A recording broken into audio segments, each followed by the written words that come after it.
Hey, listen, brothers and sisters, man. If you like what you hear, hit the subscribe button, man. Subscribe to this channel. And also, please, go to isupk.com and pay your tithe. Drop me some cash so we can move around this planet like we need to, man, and do the things we need to do. They're one West. They're one West. They're one West. They're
Yeah.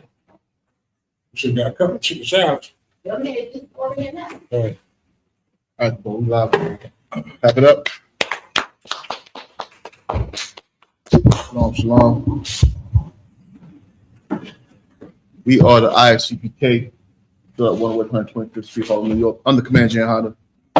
Some blacks, Hispanics, Native American Indians that we are the real Jews. Right. Okay. Got my man, the face of Baltimore, here with me, of course, Officer Gabar Rakar. And his lovely rib, Princess Takaya, also in the photo. Coming through. Hold on, I'm trying to manage this here. 1 sec.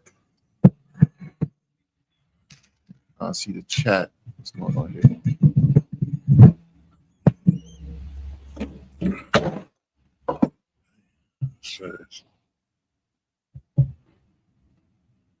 Can't really see the chat.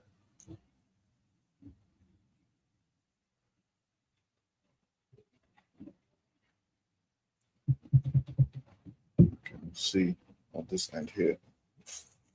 Give me 1 sec. Bear with me, please. Also, give me a 1 in the chat if you can hear me. I see. Okay, brother Andrew Dean in the class. Shalom, shalom, brother. What's going on? Sharabah in class also. The Sharabah, shalom, sis. Janine, good to see you, sis. Shalom. I mean, Tawada for joining us. Right, we're gonna get right into the class tonight, man. Tonight I want to break something down that's been popular on the news, Gabar. Please let me know. Okay, I've seen the ones come across. Gabar, speaking to the mic, see. Let me know if you can hear Officer Gabar. Testing. Okay, testing. How do you hear him clearly? Just see. Gabar, I think you might have to move yours up. The blue, push it up. It's all the way up. It's all the way up. The blue. Yeah. Okay. See, that was me, right? Okay. Yeah. And you hear it clear? All right. Most High Christ. All right. We'll get right into it. I want to go over this, Gabar. This is big on social media, right? Let me see if I could show this real quick. I don't know how it's gonna show up on the screen. I'm gonna have to come down off the screen so you could see.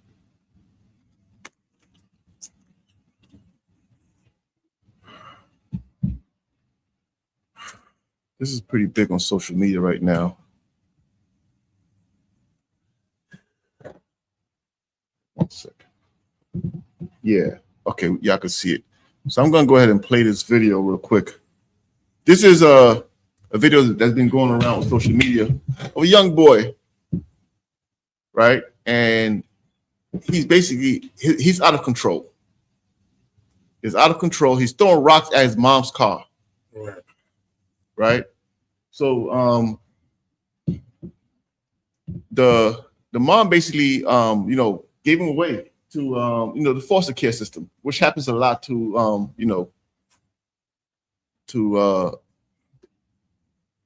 lot of young black kids.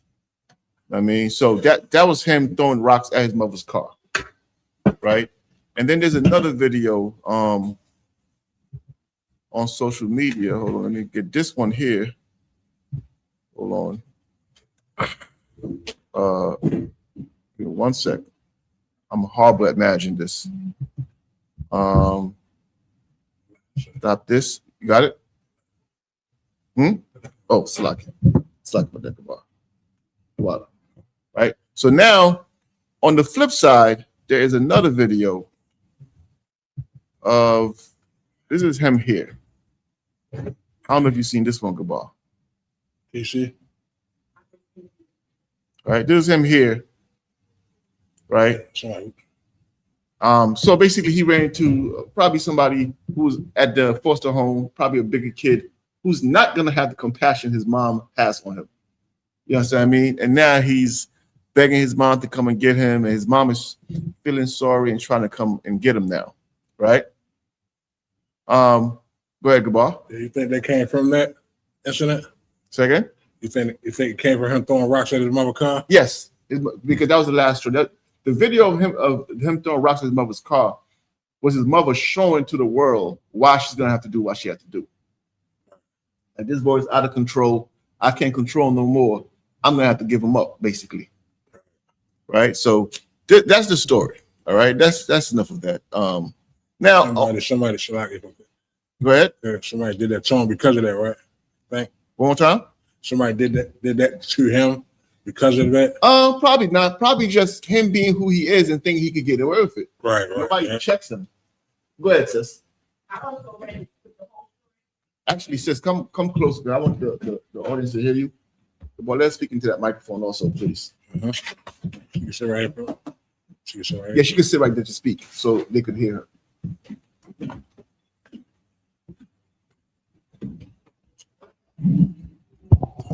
You go ahead. No, she good. She good. Go ahead. I also read the whole story, and he was beating his mom and his sisters. He had 2 little sisters, and he was beating them before this incident. Right. So So that was his mom. When his mom posted that video, that was her trying, first of all, crying out for help, but at the same time showing or justifying why she's gonna have to put this boy out. You know what I mean? And that happens often. That happens real often, sis, because in the black community, there's something missing, and you already know where I'm going with this. Go ahead, sis. That's it. You understand? When you listen to all these TikTok videos, it's a lot. It's really goodbye. It's a lot of mixed reaction to it. One reaction to it is, "Oh, you're getting what you deserve now," right? It's mostly women talking, but they're like, "Oh, you're getting what you deserve now," right? Other reactions are they feel bad for him because he got beat up. But the truth of the matter is, the mother, like a lot of people are upset with the mother.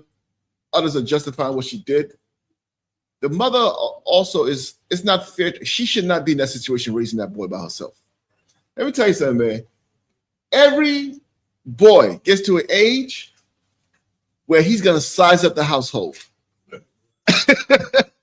I mean, you're going to look. Because I'll never forget, when we was in the world, me and my brother, we was in the world. And we was young, right? And me and him were talking. You know, my brother, he's wild. And we're talking one time, and he said something weird to me. I'll never forget it because I didn't understand it. We was in high school at the time. He said to me, "You're probably the only one who could beat me in this house." And I said, "What?" He said, "Yeah, in fighting, you're probably the only one who could beat me if we was to fight in this house." And I looked at him like he basically he's sizing up my father. You understand what I mean? And I'm saying to myself, what would make you say that? You understand what I mean? But the truth of the matter, sis, is you talk about the ball. The truth of the matter is, most young men, part of growing up is growing into your might. You have a young boy who's your little boy, who's your baby, you spoil him. One day you're gonna look up and he's gonna be taller than you. He's gonna weigh more than you. Your spankings don't mean nothing to him now. Your yelling, he laughs at that now. You cannot control him. And then any anger issues he has, he is going to take it out on whoever's around him, including you and his sisters and everybody who's smaller than him in that household. He's going to take his anger issues out on them. And that's what happened to that young brother. You understand me? But now what happens is, now everybody's laughing at him, or a lot of people are laughing at him, because at some point he goes and he meets a bully. Because by the way, I'm going to tell you another thing about those kids who are bullies in the house, they're soft as hell. You understand? They'll only fight who they're familiar with. I'll never forget, sidebar, I know I go into a lot of stories. I remember I used to roll with two brothers. We were in junior high school. Two blood brothers used to be close friends of mine. And they used to fist fight all the time, viciously with each other. Like if they started fighting, it was like I had to try to break it up, and they'd just be trying to knock each other out. One of them, one time, he was in my class. Somebody was trying to fight him or something. As vicious as I see him fight his brother, I said, "Oh yeah, you done it now. He about to try to knock you out." You know he coward. He didn't want to fight the other boy, even though the other boy was smaller than his brother. But he was willing to fight his brother because of the familiarity. I mean, he's more comfortable. And that happened to this brother here, where in the household, he's a big bad wolf. But in that group home, brother, I've been in group homes. Me and my brother, we've been to group homes. It's a different place. Every day you fight. Yes, we was in an all boys home. We was young. I mean, and I was what? I was 10, 9 or 10, and my brother was either 7 or 8. We had to go to a group home. And it's like every man for themselves there. So I understand and empathize with his brother. I mean, but everybody is laughing at him, but they don't understand what would fix him. And they don't understand why he should not be in the situation he's in the first place. Another thing, too, is half the time when they're acting up like that, it's because they're looking for discipline. They're looking for that correction. And you're not equipped to give it to them. I mean, you sisters, it is not attacking you sisters.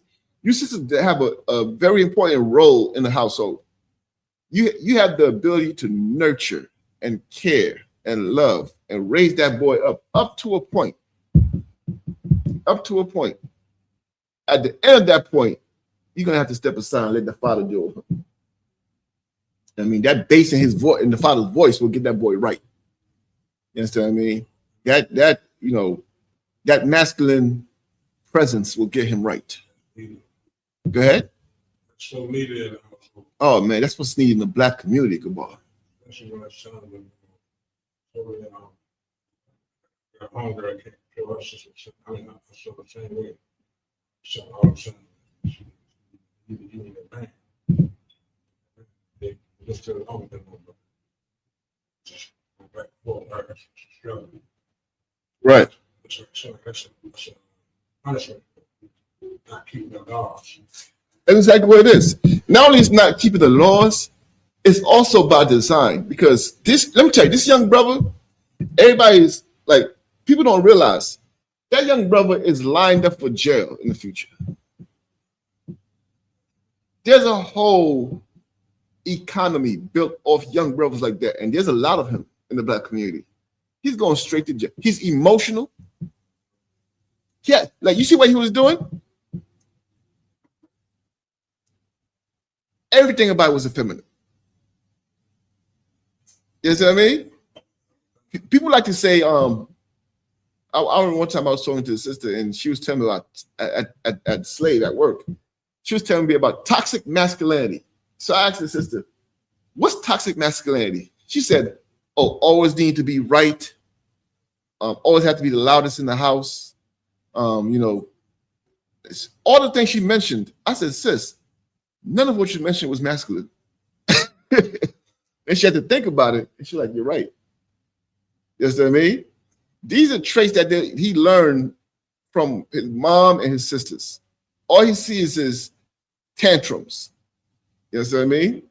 And that's what has most of these young brothers nowadays run the streets and shooting everybody because they can't fight. Nobody ever told them how to fight. But shooting everybody and stabbing everybody, they are suffering from a lack of masculinity. You understand me? And they're all going to jail. And these private prisons are going to make a lot of money off them. Give me the book of Mark, chapter 3, verse 27.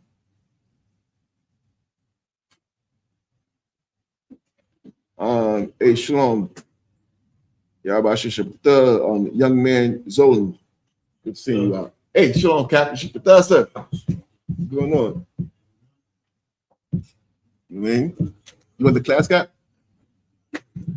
Okay. Good.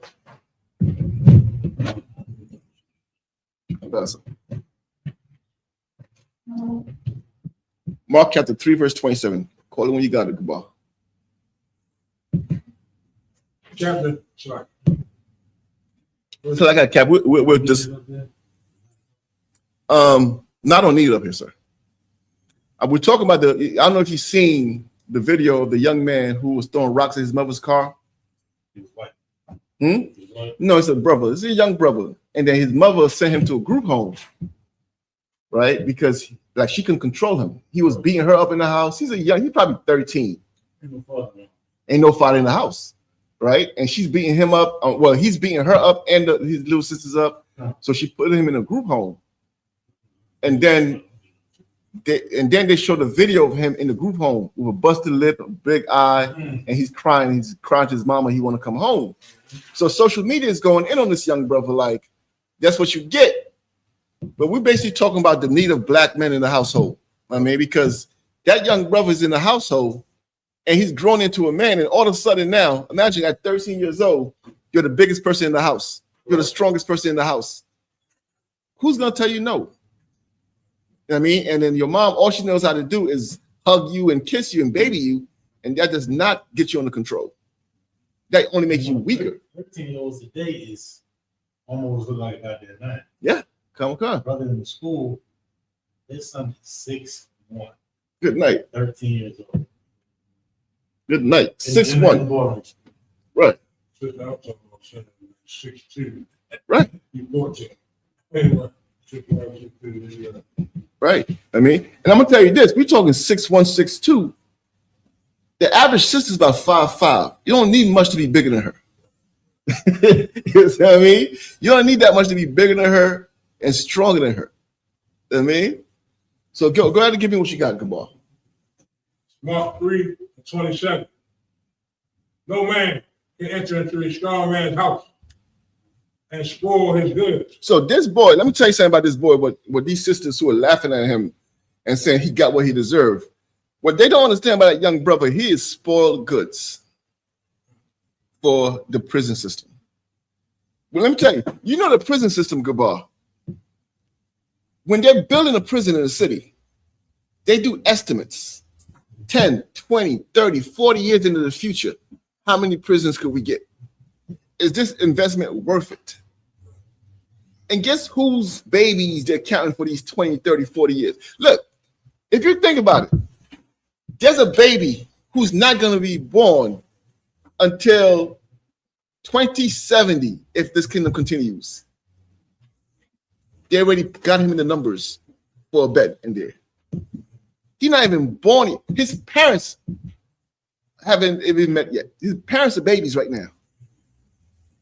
And they got a place for him in the jail cell based off statistics. You understand? He is spoiled. That's how demonic this place is. But how could this happen? Read it again. How could he be spoiled? Mark 3:27. No man can enter into a strong man's house. Those people who invest in prisons, they can't plan what they're planning now. Right? Go ahead. And spoil his goods. And take his children as prisoners and plan 20, 30, 40 years into the future and spoil his goods. Go ahead. Except he will first bind the strong man. What's the first thing you have to do? Bind the strong man. What does it mean to bind? Bind means to tie, to jam up, to tie him up, to bind the strong man. Go ahead. And then he will spoil his house. Only then will he have access to his house. You know what I'm saying? That's the only way you're ever going to get access to a strong man's house. And let me tell you, when they say no man can spoil his house, when they say spoil his house, meaning rob his house, for any man of honor, robbing his house does not mean his TV. It doesn't mean his stereo. He's talking about his children, his wife, his children, his possession, things that belong to him. Things that, let me tell you something, if he didn't have that wife and that those children, he wouldn't even have a TV. That's what I mean? Because we don't think like, I'll tell you that for years, right? Me and my brother and Captain Natazat Nashar, we lived in an apartment, right? I was a young man in school for years. We lived in that apartment. We didn't have beds. I'm talking like 3-4 years, Cap. Not that we couldn't afford it, but it wasn't a priority for us. Then another brother moved in with us, and him and his rib moved in with us. Because she was there, we all had to get beds now, because now it's embarrassing. We don't have beds. But before she moved in, who cares? I mean, I had a little blanket on the floor. I used to sleep on it. I mean, Captain's at the Shah.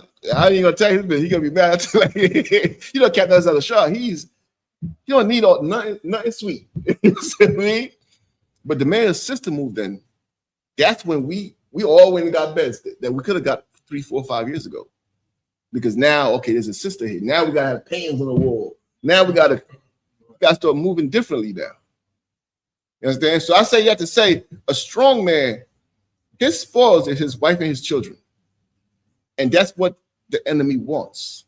But before they could go in and take that strong man, the first thing they gotta do is what? Before they go and take his spoils, they gotta bind him. I mean, they gotta tie him up. Now you thinking in this metaphor, tie him up literally means to tie him up, right? But how do you tie black men up today? Go ahead. Jail is one way. What? How else? Drugs. Another way. Go ahead.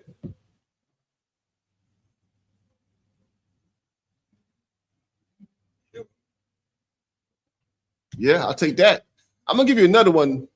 I'm not gonna dwell too long on it. Don't get me to dwell too long on it. But monogamy.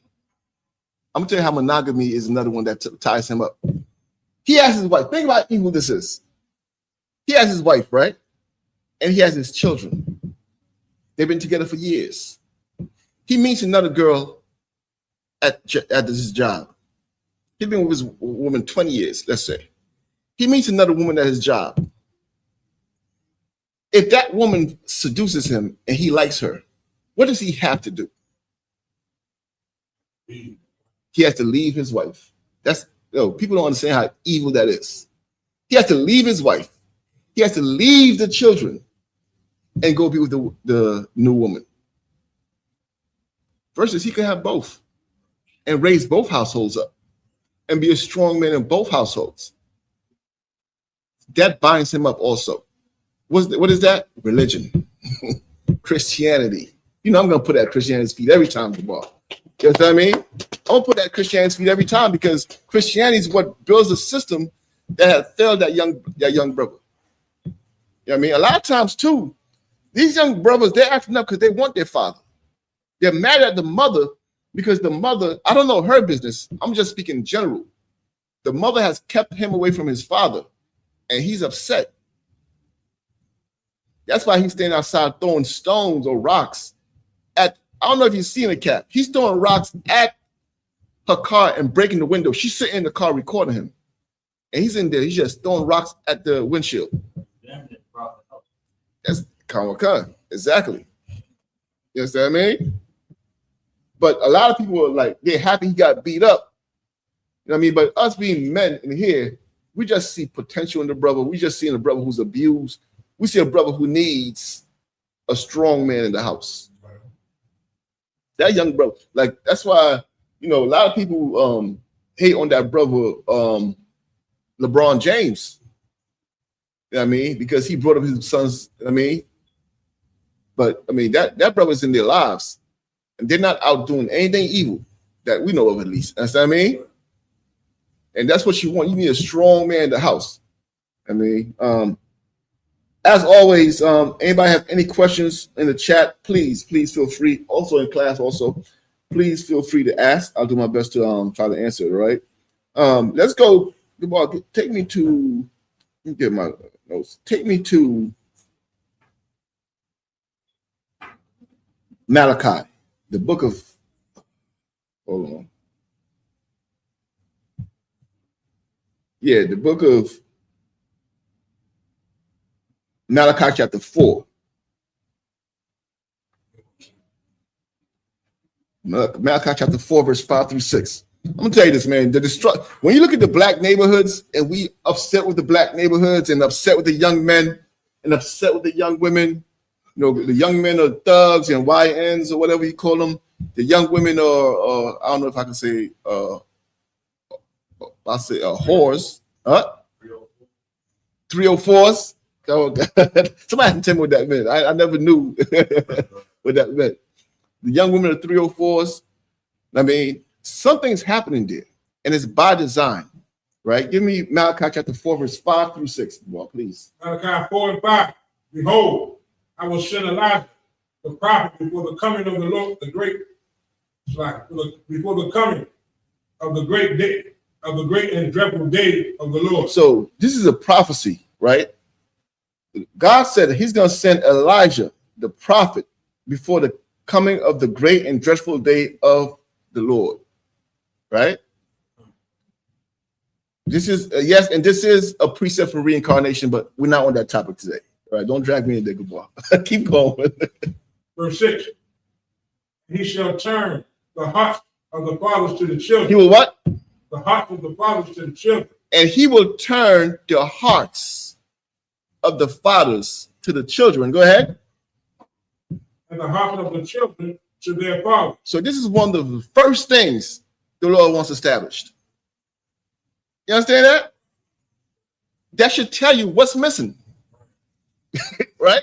If the Lord said, imagine somebody comes to your, let's say your house is in ruins and you hire a contractor. The contractor comes to fix it. And he says, the first thing we have to do, we have to lay the foundation. He's basically telling you have no foundation. That's why we have to lay the foundation. And in the metaphor I'm just saying there, the first thing he has to do is come and fix the relationship between father and son, father and daughter. You understand what I mean? Now they'll turn around and tell you, I don't need no man. Right or wrong? I don't need no man. Where'd they learn that from? Go ahead, Gabar. The parents? No. The mothers say they learn from the oppressor. You understand what I mean? But the Lord disagrees with you, sis. Those who say that the Lord is disagreeing with you, the Lord's saying, read that from the middle there one more time. What he gonna do? And the hearts of the children. No, and he shall turn what? And he shall turn the hearts of the father to the children. He shall turn the hearts of the fathers to the children. You understand what I mean? Why? Because the fathers have left the children. Actually, we're going to come right back here. Give me Deuteronomy chapter 28, right? Read verse 15 first, and then slide me down to verse 54. Verse 15, 28 and 15. Deuteronomy 28 and 15. Right. But it shall come to pass, if thou wilt not hearken unto the voice of the Lord thy God. So God is telling you, look, if you don't listen to me, go ahead. To observe and to do all his commandments, I tell you this, like all his commandments and statutes which I command thee this day, that all these curses shall come upon thee. That all these curses will come upon you. And overtake thee. And overtake you. I mean, all these curses will come upon you and overtake you. That part, overtake you, what does that mean, Gabar? You know, by the hand. What does it mean to overtake? You do it. I'll take that. There's nothing you can do about it. What does it mean to overtake, sis? You know? Don't sweat. Imagine this. Here's what it means to overtake. You're running. Somebody's chasing you and they overtake you. They catch you. Meaning that even if you run from these curses, it's gonna catch you. When you read the northern tribe, when we came out of captivity out of from under, I believe, the Syrian Empire. The northern tribe said, we're gonna go somewhere far away and we're gonna go serve God there. Because we keep going into captivity over here. We're gonna go over somewhere else and find some new land and serve God.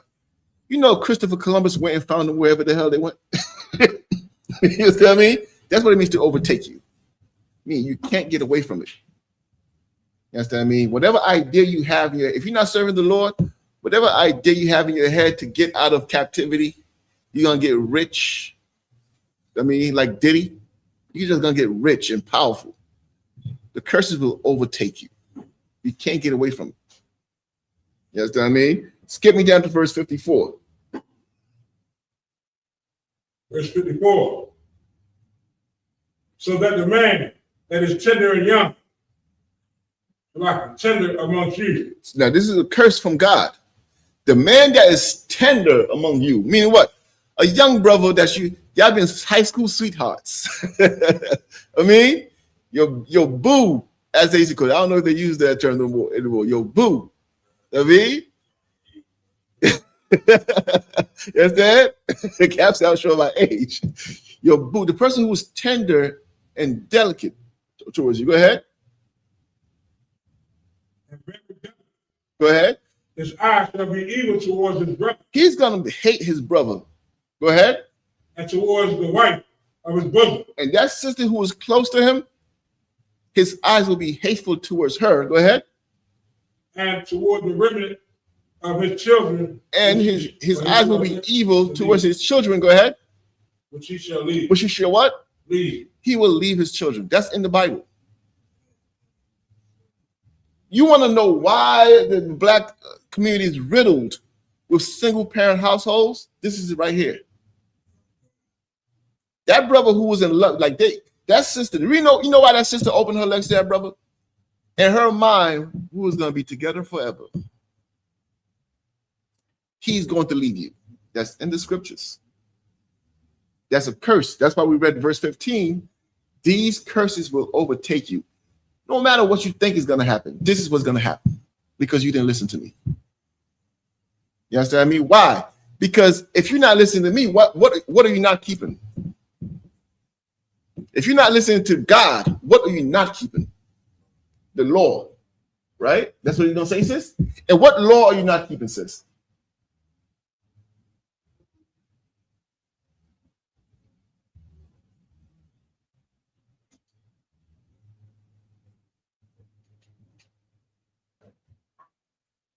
You good, sis. Go ahead. The laws of marriage. You know what I mean? Love thy wife as thy own body. You're not keeping that. Therefore, you could leave. The minute you find another girl who's a younger and whatever floats your boat. You understand what I mean? That's in the scriptures. All right. I don't know. I'm not seeing the comments on here, Cap. Salakia, sir. I don't know why. I don't want to miss. No, okay, I see. Okay. Why is so? Yeah, okay, it's.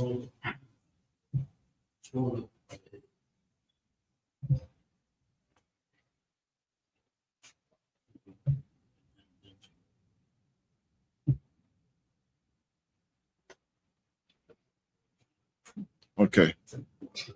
Sister, shalom, sis. Shalom. The water for joining us.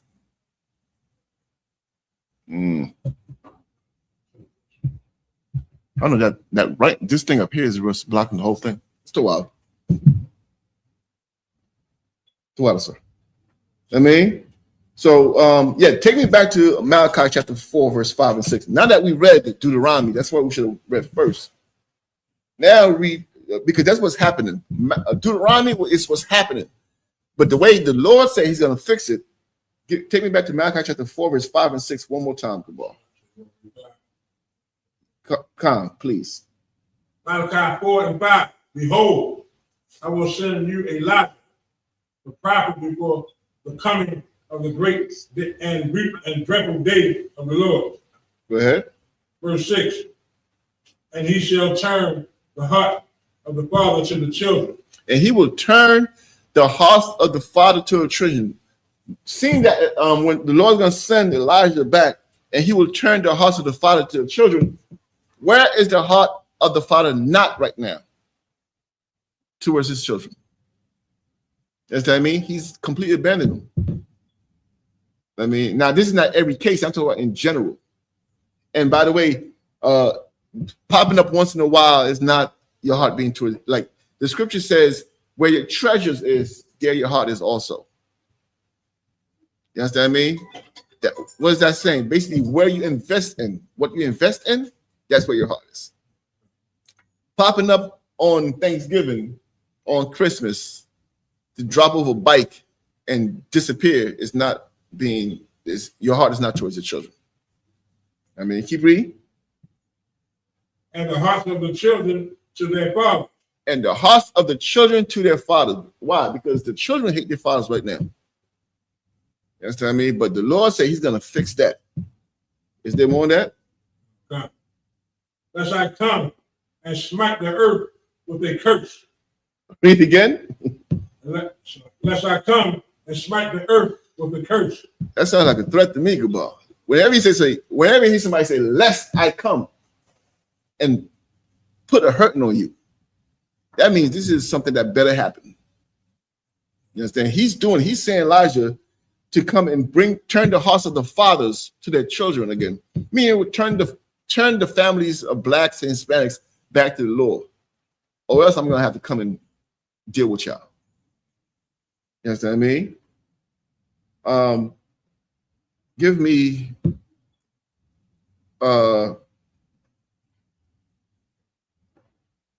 Deuteronomy chapter 6, verse 6. Deuteronomy chapter 6, verse 6 and 7. Deuteronomy 6 and 6. And these words which I command thee this day shall be in thy heart. Verse 7. And thou shalt teach them diligently unto thy children. So this is the system the Lord developed. He's going to teach you, and then you're going to teach your children. That's how it's supposed to be, bro. It's not day. Okay, now what has to happen today? You know what happens today here? The Lord has to pull us out of the dirt, right? Our fathers didn't know the Lord. So the Lord had to teach us. So what you're looking at now is a new generation the Lord's building. You're really looking at Adam over again, in a sense, if you understand what I mean. Because he's having to take you out of the streets of Baltmore to make you a man of the Lord. And going forward, you will teach your children. Just like when he took Adam out of the dust, and Adam had to teach his children going forward. Before Adam came out of the dust, his father didn't teach him about the Lord. Just like our fathers didn't teach us about the Lord. But he's saying this. He's saying, I'm going to teach you these commandments, and you're able to teach your children. Read it again. Verse 7. And thou shalt teach them diligently. Start from verse 6 again. Verse 6. And these words, which I command thee this day, shall be in thy heart. Shall be in thine heart. Mm-hmm. Verse 7. And thou shalt teach them diligently to thy children, and shall talk of them with thy sisters in thine house. It's like take your time. And shall talk of them when thou sittest in thine house. When you sitteth in your house, you understand what I mean? Who's he speaking to? The strong man, the man that's over the household. You understand? Right now, one of the evilest things you have, I'm gonna tell you this, one of the evilest things that can happen is having a mother as the so-called spiritual leader of the house. Ain't no such thing. You understand what I mean? Why? Why is no such thing as her being a spiritual leader? Because she would be the first to be beguiled by the serpent. If there's a young man in that household that the devil wants to destroy, he knows exactly how to talk to the mother. And this is not an attack on sisters. It's just observance. You got to know your strengths and weaknesses. Like a man can't nurture a child like you could nurture a child. He can't. He's not equipped to. He doesn't have the emotions to. He don't have the compassion to. You understand what I mean? But a mother can. On the flip side, a man understands war. A man understands war. You understand what I mean? I'm gonna give you an example. If somebody wants to introduce the LGBTQ to a neighborhood, he's gonna go through the mothers. Because the mother might be against it, but the minute, goodbye, that mother sees those tears in that boy's eyes, her heart softens for him a little bit. You understand what I mean? Versus the man who's gonna say, he don't give a damn about no tears. You can't be like that. But the mom, she is trained to comfort and to hold and to hug and to accept and to bend her rules to accept something she didn't accept yesterday. You understand what I mean? A man is gonna say, no, right is right, wrong is wrong. You understand what I mean? Go ahead. Yeah, man don't want to hear that. I mean, the man don't want to. You look, you start crying, and the man he'll tell you, I'm gonna give you something to cry about. Like you crying for nothing right now. You know what I mean? I'm gonna give you something to cry about. So he's not moved by that. Now, is that a weakness in certain cases? But in certain cases, it's a strength also. If you play your cards right. You understand what I mean? What we had? That was it on that, or there's more?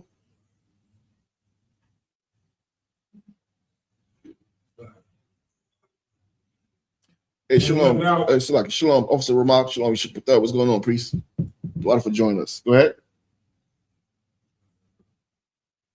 And shall talk of them when thou sittest in thy house, and when thou walkest by the way, and when thou layest down, and when thou restest up. You're supposed to be up. Yeah. So when you sit down, when you go to sleep, when you go wake up, meaning constantly you should be teaching your household.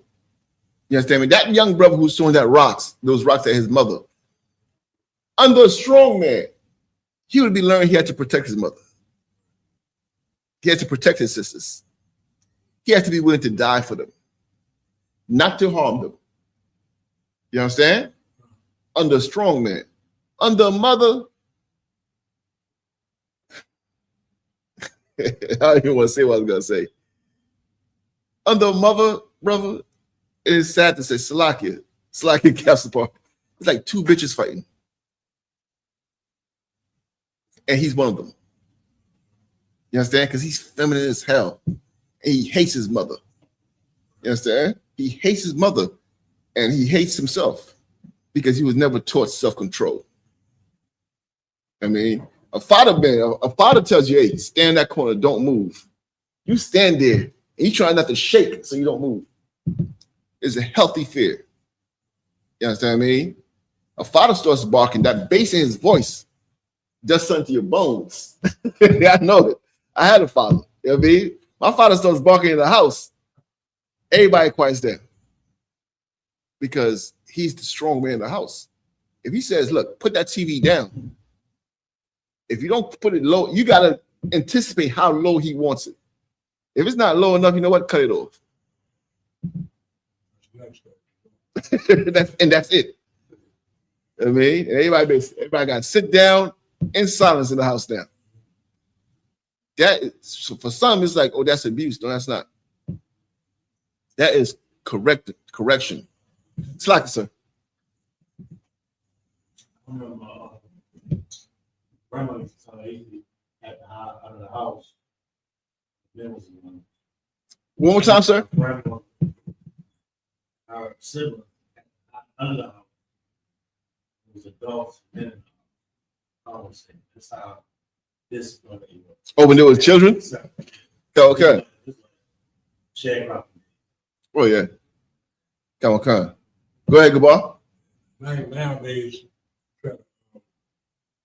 it's an authority on your household, on your children. Women go against them. The world go against them. So, it's like our person, he actually, right, yeah, they've been toxic. Like, you can't even discipline your kids now. They want you not to discipline them, so your kids can be like a little brother on rocks. So, wow. So what are they doing to the strong man? They're tying his hands. You ever heard that term? My hands are tied. I can't do nothing about it. You know what I mean? If he's too masculine, brother, in the household, he's at risk of losing his family. Go ahead. If a brother's too masculine in the household, Cap, he's at risk of losing his family. So now he got to season his speech. Because if the mom decides, and here's the other part too. And you sisters, don't do this. Do not do this, sisters. Do not take what's going on in your household to your girlfriends. Do not go sit amongst women and let them soup you up to go and destroy your household. You hear think, oh, he can't say this, he can't say that. Who does he think he is? Once you start hearing that kind of speech, you think you're talking to your homegirls. You're really talking to the serpent at the garden. That's who you're talking to. You're talking to Satan, like Cap said. You think you're talking to your homegirl, and Satan is turning you gradually against your household. Next thing you know, you go back home, you put the man out the house. He don't get to raise the kids. And 10, 20 years later, you're on that bus head upstate to go see your son in jail. That's a trade-off. Go ahead, sis. A slack it. Like sister said, all the grave. All the grave. You know what I mean? Don't speak your business like, let your husband run the household, man. I mean, I'm gonna tell you something else. That idea, when you say, I'm a strong, independent Black woman, I don't need no man. I want you to think about that. And I want you to think about this. When you say those words, I don't need no man. I'm strong, I'm independent, I don't need no man. Who are you talking to? You can only be talking to the person who set the rules. That's the only person you can be talking to.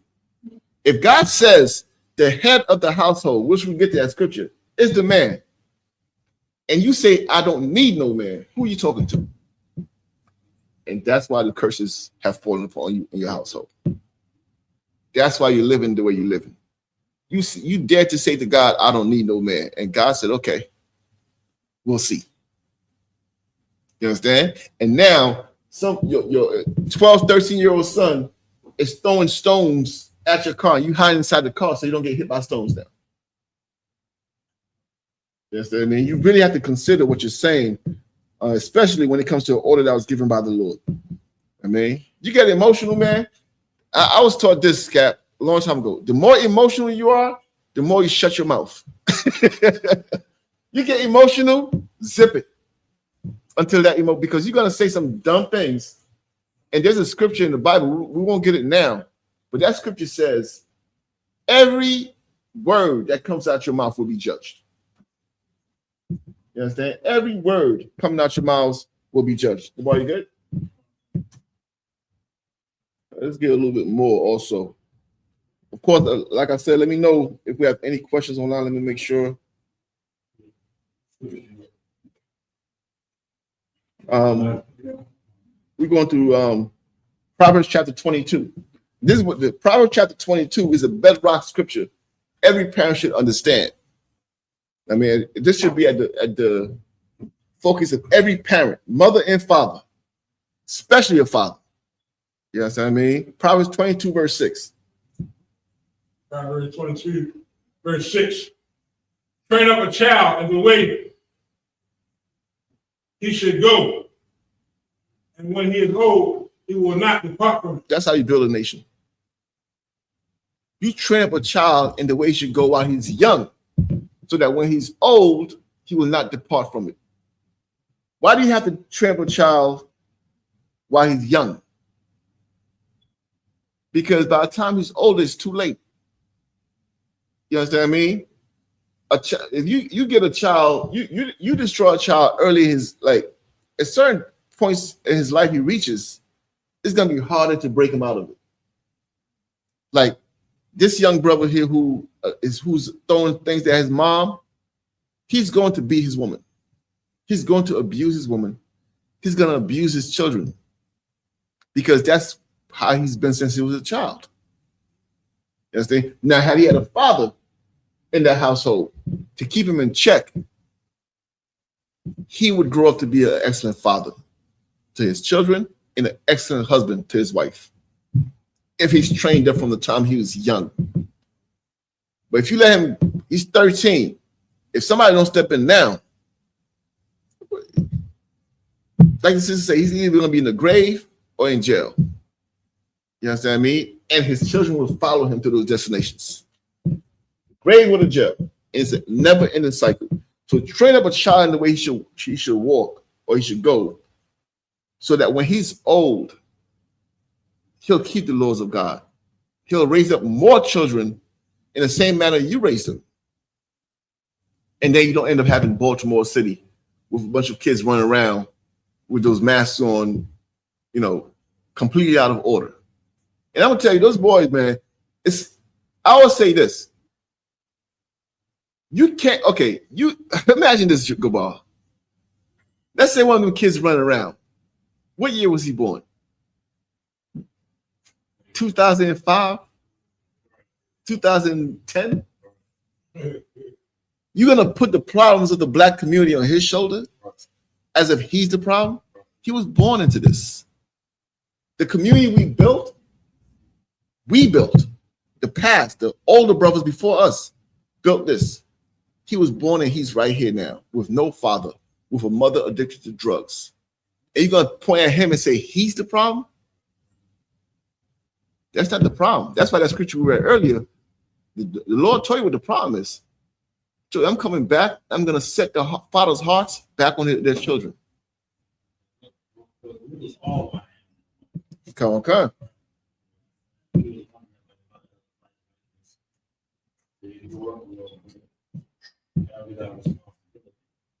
Come on, come. Come on, come. Come on, come. Clap it up for that. You understand what I mean? We fathers to all YNs. We all the father figures in the black community. You understand? I'm gonna tell you this, and I thought about it when Jeremiah Hyman was breaking it down, and I was like, he's 100% right. You know, these young brothers walking around, running around and acting a fool. They don't plan on living past 25. In their mind, like, they're not gonna see 25.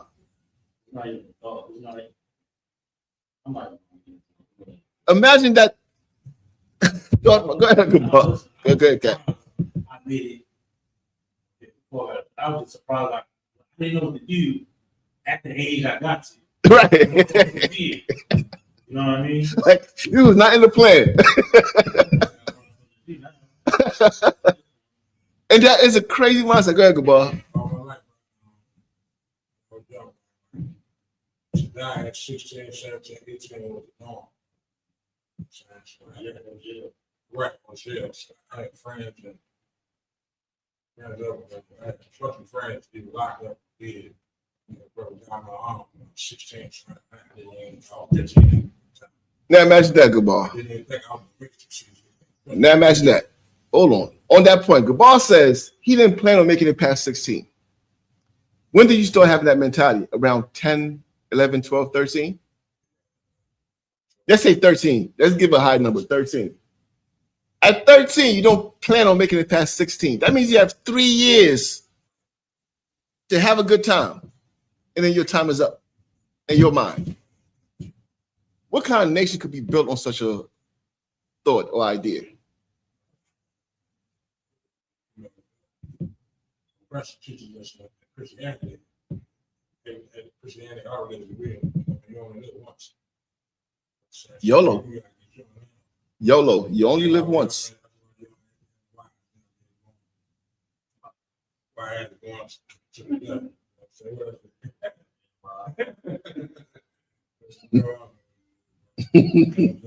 Right.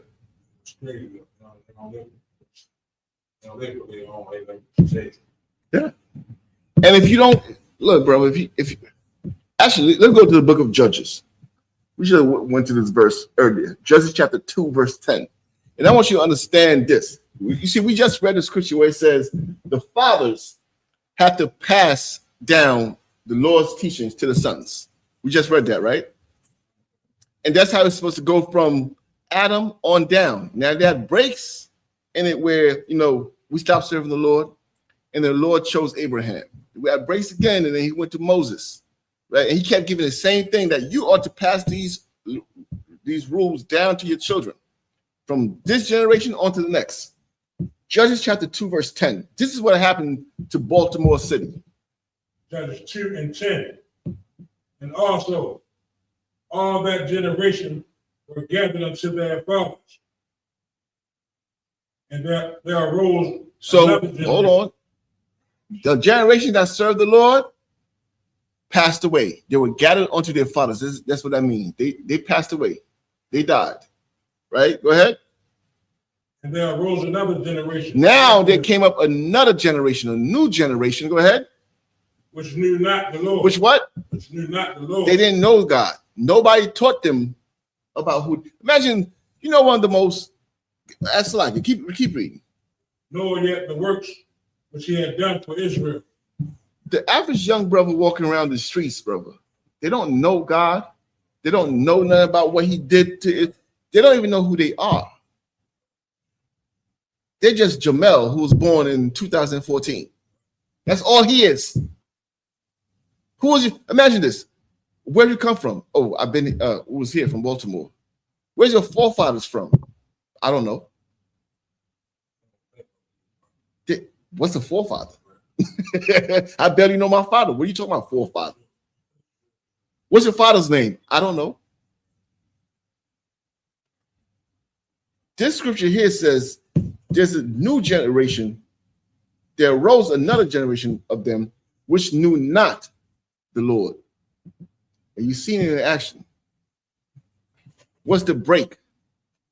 Where's the disconnect? Fathers. You understand? And don't take sisters, don't get in your. I'm not attacking sisters. I'm not saying it's your fault. I'm saying the white man is the devil. That's what I'm telling you. I'm telling you, even the philosophies and the ideas you have come from him. He played you. He set us up. He played us. Because he also told, the black man, you don't got to fix it. Let her go. When it's his job to fix both his, I'm too out, bro. Too out. It's his job to fix both the wife and the children, man. I remember there was if anybody goes back and watch, Kev, I don't know, you probably remember it. I remember there was a debate where Commander Johanna went to some church, and there was some pastors there, and it was a panel, right? And Commander Johanna was talking about correcting the women, right? And the pastor said, what she does is between her and God. That got nothing to do with me. And Commander Johanna was like, you don't even understand how evil what you're saying is. You would let your wife face God, then correct her? Number one, brother, you don't even know who God is. If you knew who God was, you would not let your wife face God. You'd correct her before God gets involved. Because if God has to get involved, brother, I mean, that whole household might be destroyed. You understand? You can never really love your woman if you feel comfortable in saying, let God deal with her. But you want her to keep her legs, keep her eyesight, keep her tongue. You deal with her. You understand me? You deal with her because, God don't need her. You and your children need her. God can take out the picture and be fine with it. You understand me? Was there more on that, Gabal? I think that was it on that, right? In Judges chapter 2, verse 10. Let me hear 11. And the children of Israel did evil in the sight of the Lord. That's what happens. And served by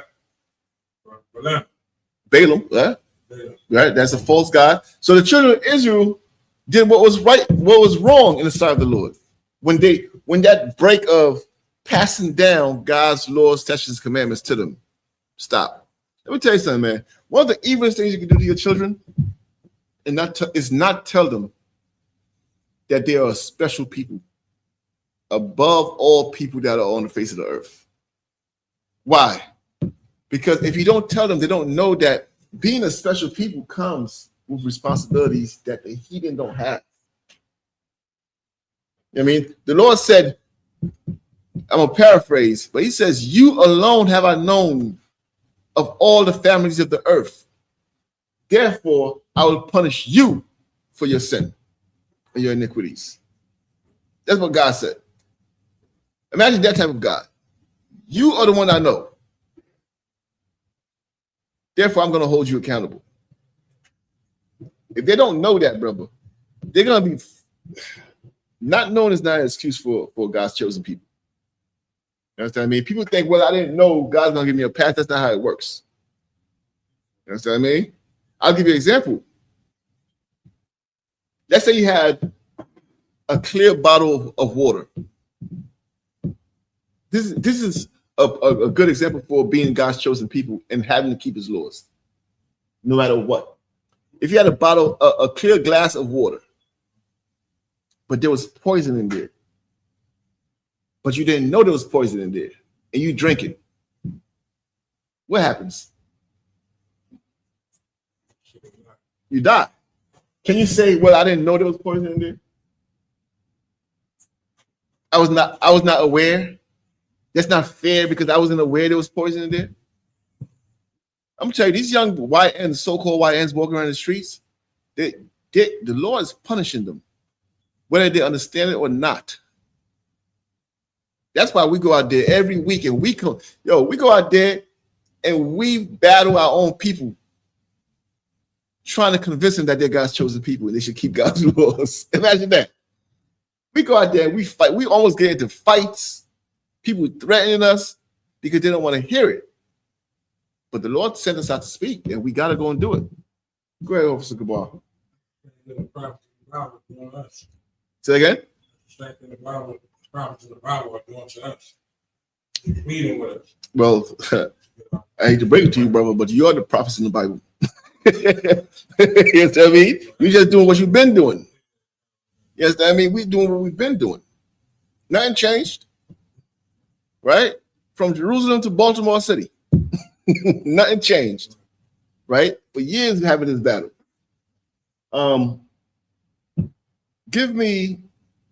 Let's go on that same topic, right?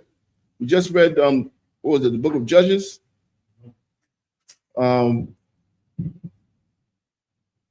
Give me Isaiah chapter 3, verse 12. Since that chain is broken, and these young brothers don't know who they are, and they're not serving the Lord, and they don't have laws to keep.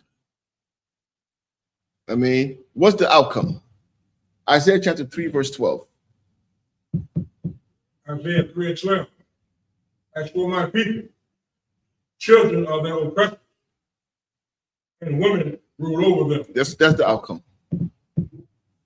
Children are their oppressors. That sister who was sitting in her car as her son throws rocks at her windshield, that child is her oppressor. You understand? that child's father, he can't see his son, even if he wanted to. That woman decides when he'll see his son. Women rule over them. You understand what I mean? And what you want to do in those cases, brother, it's two ways to go in that case. When you see young brothers like that. Either you're going to hate young black men or you're going to have compassion on them because of they are destroyed. You understand what I mean? In the UPK, we choose to have compassion on young black men, man. You understand? Because we understand, we see the big picture. We understand what has happened to young black men in America. We see that his father has been binded, tied up, helpless to help him. Can't see him. We see his mom is destroyed, on drugs. You know what I mean? Lonely. You know, destroyed, for lack of a better term. You understand what I mean? Now, it's not that we're going to give them a pass. That's not what I'm saying. Because at the same time, when we have compassion on somebody, our number one job is to correct them, to fix them. Compassion don't stop with, oh, my heart breaks for you, thoughts and prayers for you. That's the Christian way. You tell a Christian, yo, my house just got burned down in the fire. Thoughts and prayers. My thoughts and prayers are with you, brother. And that's the end of it. That's what happens in the Christian church. In the UPK, we're going to have to build that house back up for you. We're going to have to take you in until you get another house. We're going to have to support each other. That's what brotherhood is. You know what I mean? So when I say we have compassion on him, our compassion is not the compassion of the Christian church. The Christian church compassion is words and ideas. And, you know, the person who's showing the compassion, they're saying words to comfort themselves so they could go to the people and say, look, all I'm doing for everybody. Now, our compassion comes with action. Check out our food drives, our clothes drives all over Baltimore City. You understand what I mean? Our compassion comes with action. That's the difference. I mean, so children are their oppressors and women rule over them. If you don't understand this scripture, come to Baltimore. You understand it. Look around. Who's the oppressor in the streets? Children. I mean, they're the ones you can't say nothing to. They're up to all types of evil in the streets, selling drugs, doing drugs. I mean, and women rule over their households. Give me, let's go to Hebrews. The book of Hebrews, chapter 12. And this is what the young black brother needs, and sister. Young sisters also. Hebrews chapter 12, verse 7. This is what young sisters need also. So y'all can get off those, I don't know if I could say that site, that OF site. Try to make a quick dollar. You understand what I mean? Destroy yourselves. Destroy your femininity, your confidence, your chastity. You don't even know what chastity is nowadays, Cap. Chastity, that's an old word that don't exist no more. I mean, Hebrews, Slack, sir? Yeah. The chastity belt. Chastity belt is how heathens, you want to hear something funny? In places like Afghanistan, they still have chastity belts on both boys and girls. I watched a whole documentary on it. That's how nasty that place is. You know what I mean? Imagine little boys you have to put a chastity belt on a little boy in Afghanistan. Y'all know what? Well, let's not get into that. I don't know if everybody knows what a chastity belt is. You know what I mean? A chastity belt, for those online, it's like a belt they put with a lock on it so that the child's private parts will not be exposed, so that somebody does not sexually assault them. Actually, your son and your daughter have to leave with chastity belts on, but that's a different topic. You know what I mean? Go ahead. You got it, Gabar. Hebrews chapter, what was it? 12:7. 12:7. If we endure chastity. Is that right? Say again? Chastening. So Chastening. let me catch up with you. Hebrews 12 or 7. Chastening. That's what I'm saying, right? Yes. Chastening. Go ahead. Chastening. You got it. Chastening or chastening. Either one is fine. Verse 7, if you endure chastening, God dealeth with you as your son. So what does that word mean? Correct. Correction. That's absolutely right. If you endure correction, God dealeth with you as with sons. Imagine that. If you could get, to put it in an easy term for you, if you could get checked, if you could be corrected, I'm going to tell you this. Most brothers in the school, well, all brothers in the school, I should say, are in here because they can get checked. They can be corrected. Everybody who cannot get checked or corrected are out of here. You understand me? Why? Because you can't get corrected. What do you think Christ is coming back to do? Go be a civilian. They don't got to be corrected. The time will come where we're going to be corrected so much, we'll correct them. You understand me? The Lord already told you let me tell you, for so long, he's always told you. In the past, he said what? I've reserved 7,000 men. He said that in the scriptures that did not bow to Baal, right? He says now, he says he's looking for 144,000 men. Doesn't need everybody yet. The 144,000 is the foundation, and they will ensure the entire Israel serves him. You understand what I mean? So if you can't get corrected, go be a civilian. Go be a rapper. That's it, sir. I mean, you gotta have civilians. I mean, and don't get me wrong. When I say go be a civilian, it's not an insult because guess what? You're still Israel. The kingdom is still being built for you. You're just not able to build it because you're too selfish. So somebody else got to build it for you. I mean, the brothers like Gabar Rakar got to come and build the kingdom for you because you can't build it yourself because you want to, you want to be the man. You want to be a rapper. You want to be famous. You want to be rich.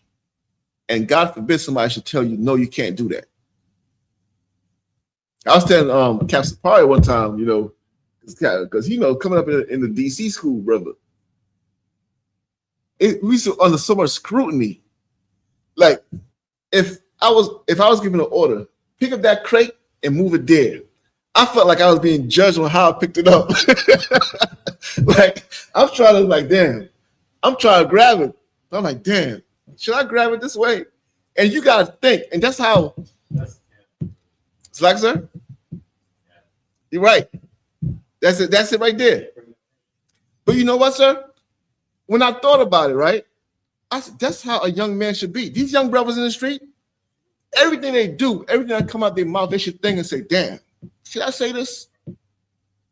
Should I do this? Should I wear my pants like this? Because there's always somebody there. You hear, like you get to a point, it traumatizes you so much that you hear the brother's voice. Why'd you pick it up that way, Hawk? Tell me why. Why'd you pick it up that way? To this day, if I read the movement in school, it's a general I haven't yet.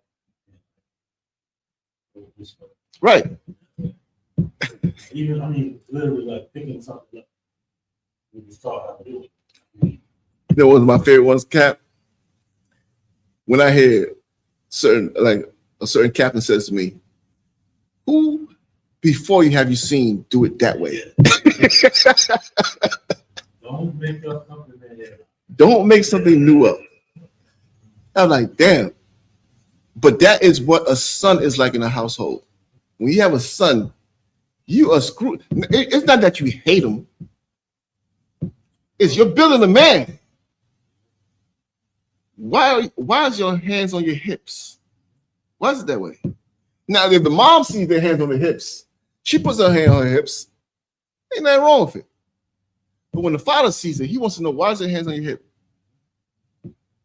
Oh, I'm just tired. Take your hands off your hip. Stand up still. Fix your posture. That's what Baltimore needs. You know what I mean? That's what Baltimore needs. And that's what it has not had in a long time. That's why we go out on the streets. It's like a new father on the streets now. It's like, who is this nigga barking at me? You tell me? Go ahead, Bob. Now you just saying that right there.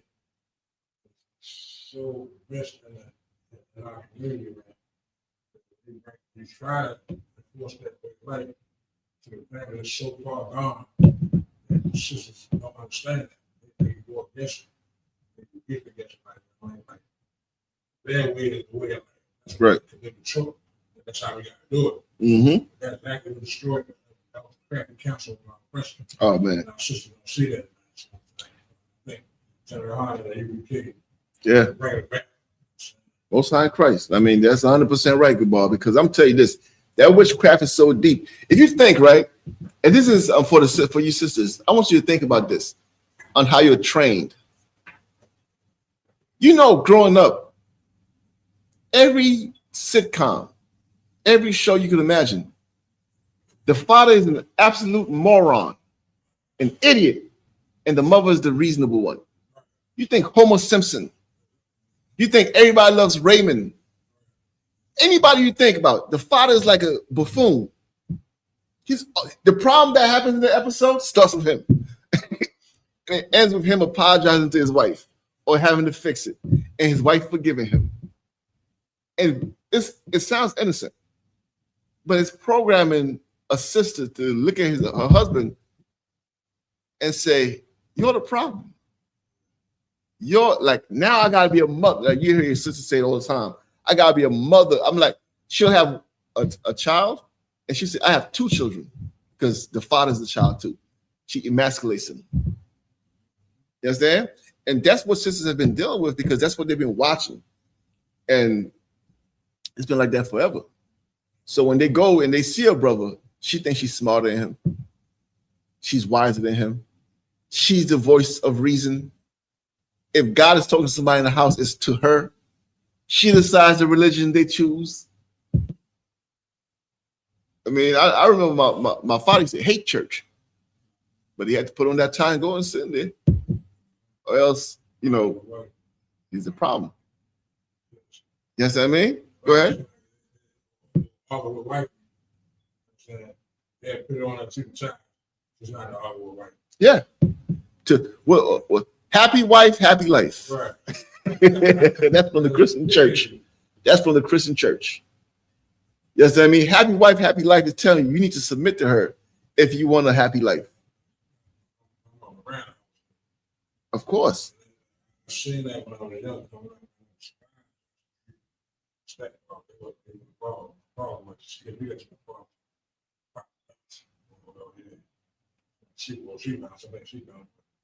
She would us. Every man she had was the man she had. Let me ask the question. Where did happy wife, happy life get Adam and his offspring? That's what I want the sister to understand. Every time she says happy wife, happy life. And again, this is not an attack on sisters. This is more of the need for masculinity in the house. Let that father do his job, man. Don't, like I've seen where a father will spank a child and then have to justify it to the mom. Like the child's misbehaving, the child goes crying to the mom comes out, why you hit him? Stay out of that. Be the mother. Let him be the father. You understand what I mean? He don't hate that child. That's his son. He don't hate him. He loved that child, but he has to correct him. Go ahead, Gabar. And the kid sees this. So they play the process. You're teaching the child an evil lesson. Right. You're teaching the child that, okay, you're the sheriff that I go and report to if I disagree with my father. Versus letting the father be the father. You understand what I mean? One time I've seen actually it was kind of like a reverse, but it was still I seen a brother in the school. His daughter came to him and said, "Mommy hit me," to try to tell her mother. And the father said this, "Were you being a good girl?" Right. You understand what I mean? So what that does is this. It shows the child that he trusts the mother. You understand? And he shows the child that your mom wouldn't do it if you wasn't misbehaving. So the fact that she spanked you tells me you was misbehaving. Now, if he went and just chastised the mom, he would have taught the child what? Oh, I can do what I want. You can't do nothing to me. You understand? So that's a very that was heavy, good boy. You're 100% right. That's what I mean. What was that on it? Read again. Hebrews chapter 12, verse 7. Verse 7. If he endure chastity, God dealeth with you as with sons. If you could endure being corrected, God will deal with you as he deals with sons. Who are the sons?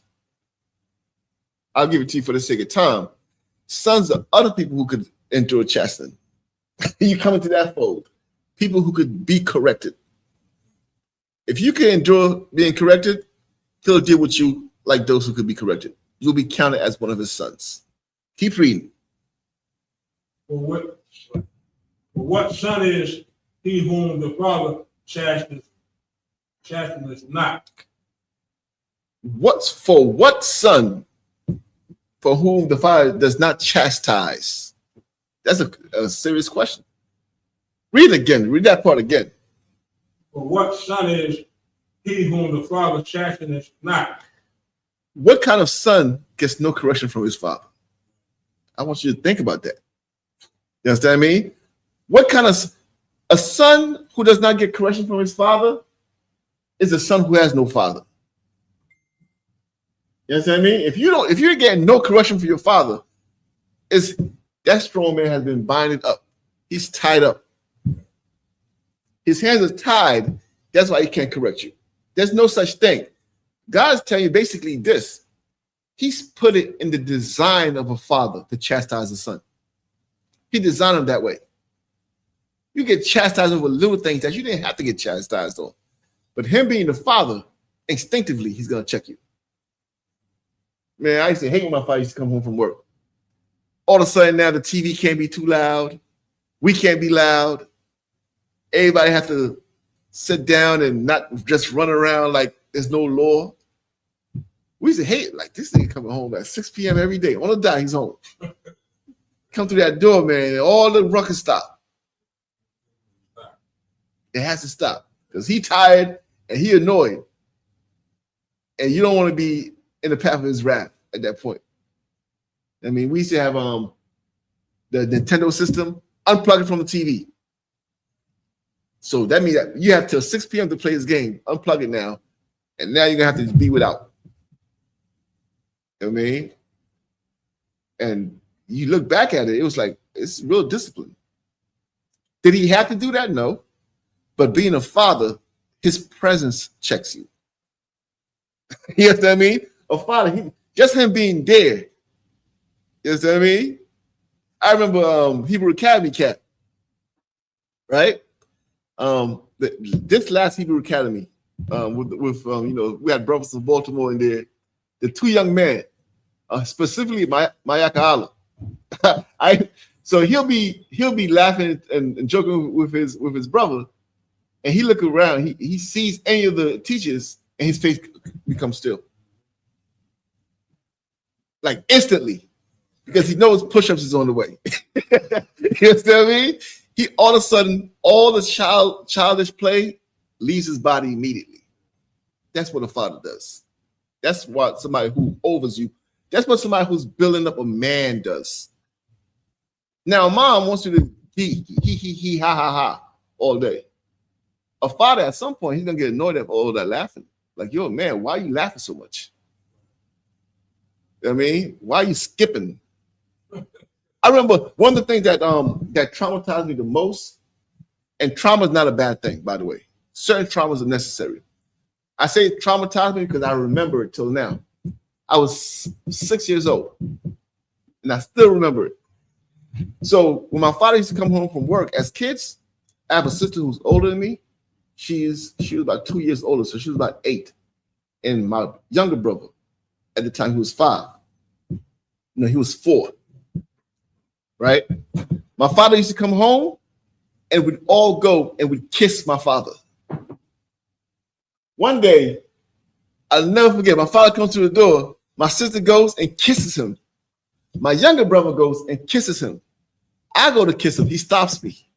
He said, from now on, shake my hand. And I didn't understand it because my sister kissed him, my younger brother kissed him. Well, I can't kiss him. And man, that was my feelings like for like a week because I couldn't understand it. It's like every time he came through, he would not kiss me. He would want me to shake his hand. You know what I mean? And at that point, I realized I can't be kissing the wrong man. You understand? But I had to learn that. Now imagine a father who does not correct his son. You're going to be kissing him till you're 13, 14 years old. Looking weird. And the minute you go to school and they see you kissing your father, now the problems start. You understand me? So he corrected that. That's what a father does. And when my brother, who was 4 at the time, became a little older, guess what? He had to stop doing it. When he stopped kissing, that's when I accepted it. Like, oh, he got, okay, so it's just us.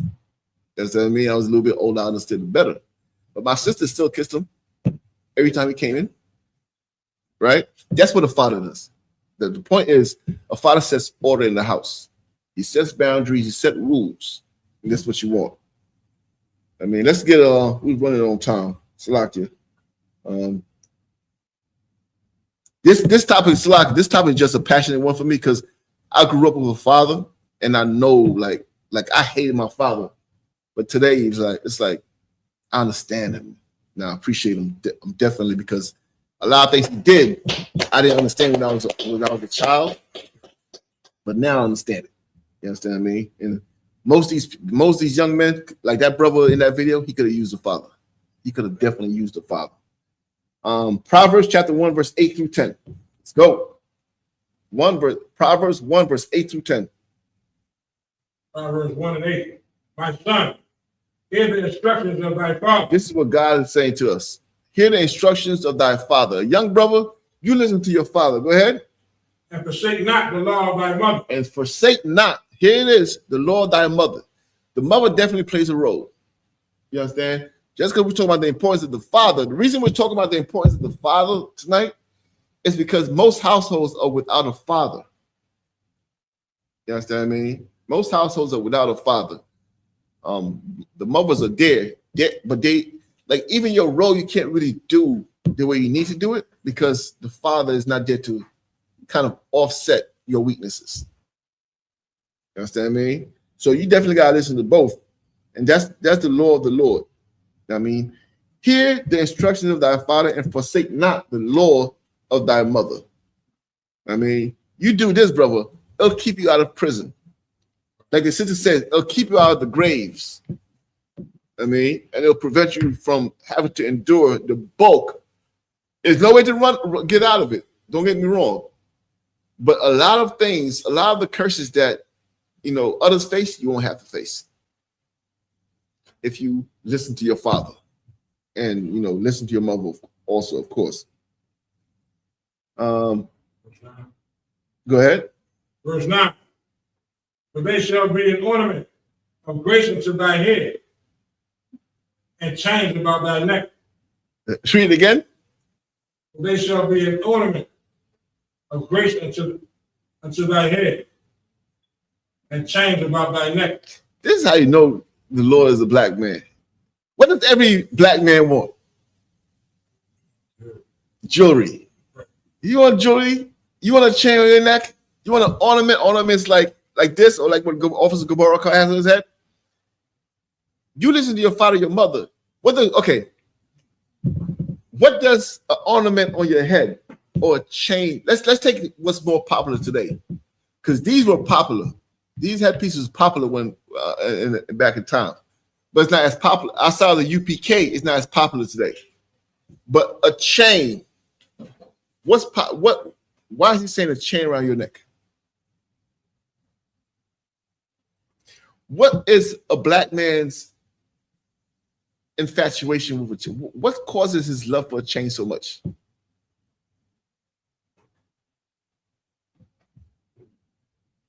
Every black man wants a chain. All types of chains, big chains, Cuban links, all types of chains. What is the infatuation about a chain? Read that again. If you listen to your father and your mother, what will do? They shall be an ornament of grace unto thy head. It'll be grace on your head. Go ahead.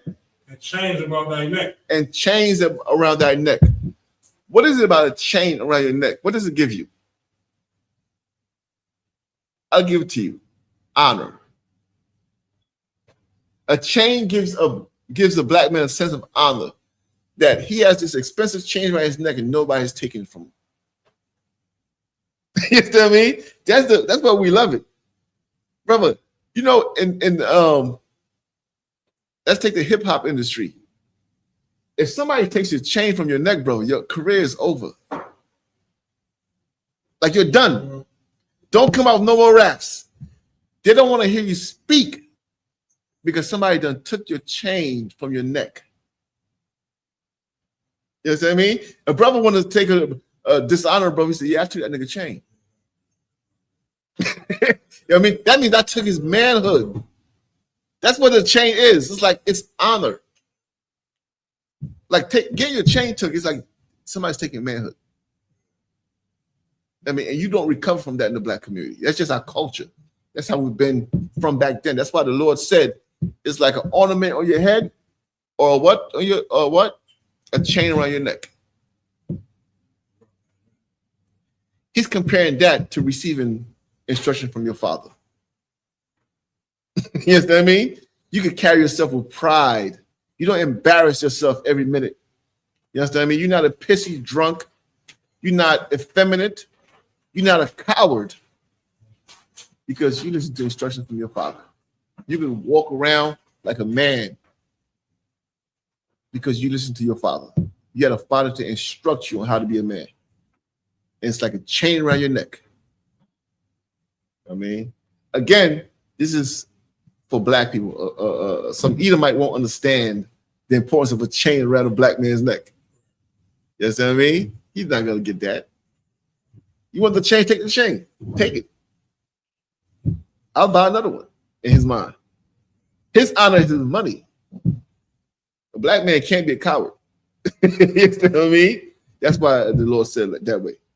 Is there more than that? Verse 10. Let me hear it. Verse 10. My son, if sinners entice thee, consent thou not.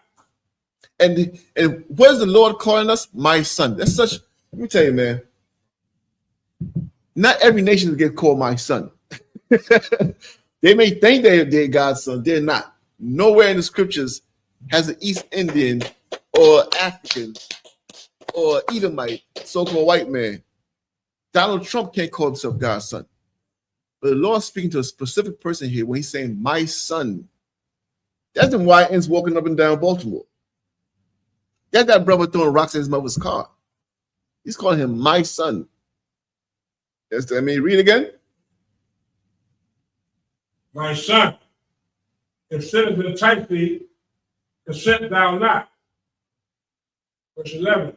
If sinners entice thee, meaning that if somebody who does not keep God's laws, some heathen, try to get you to join them in celebrating Christmas. If sinners entice thee, consent not. Do not agree. My son. He's separating you from these heathens. You're not like them. Deuteronomy chapter 7, verse 6. Thou art a holy people unto the Lord thy God. The Lord thy God has chosen thee to be a special people unto him. You understand what I mean? So when he says my son, he's looking at you like, because he made a deal with Abraham years before you were born.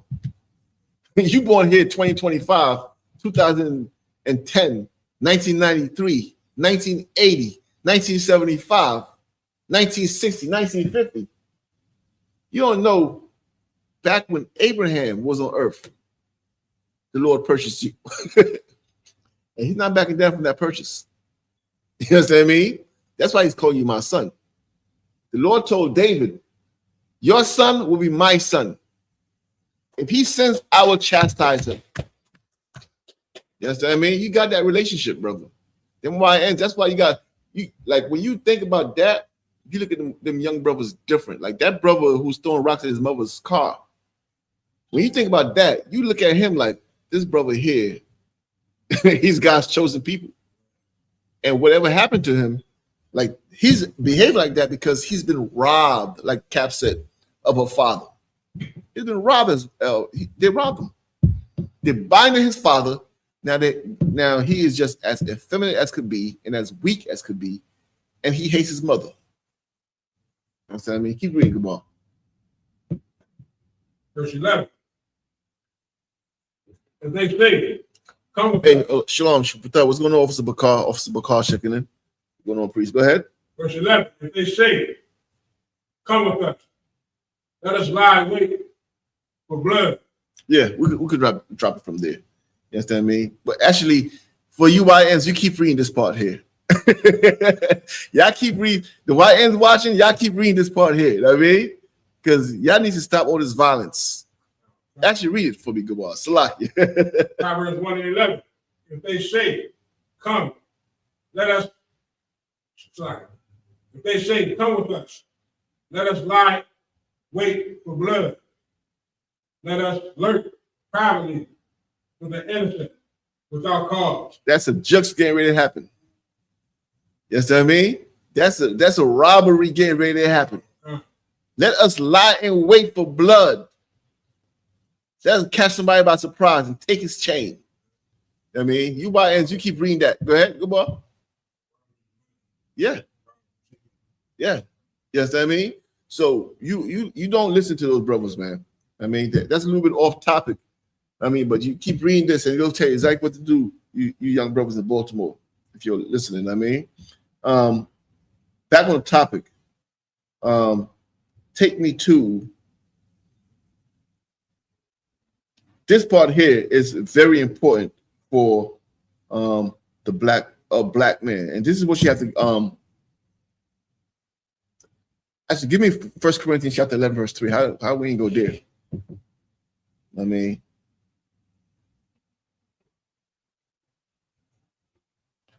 First Corinthians chapter 11, verse 3. 1 Corinthians 11 and 3. But I will have you know. Now, this is God speaking. God is telling you, black man, and he's telling the black woman what order he wants in the household. Because in all this, the two of you, your responsibility is to raise up children who follow the law. But you can't do it on your own terms. You got to do it the way God said, because that's how it's going to work.